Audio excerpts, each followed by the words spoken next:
Good morning. We have assembled here to celebrate our 74th Independence Day. As a citizen of India, I am so proud to talk to you about my country. On the night of August 14, 1947, Pandit Jawaharlal Nehru rose to make a maiden speech in New Delhi.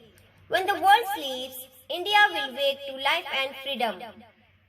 Yes, India became free from the bondage of British rule. Now India is the largest democratic country in the world.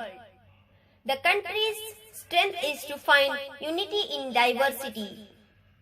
Today we remember the great leaders who sacrificed their lives for the nation's freedom and prosperity. Dr. B.R. Ambedkar gave the longest written constitution to us. Pandit Jawaharlal Nehru worked for an industrialized India.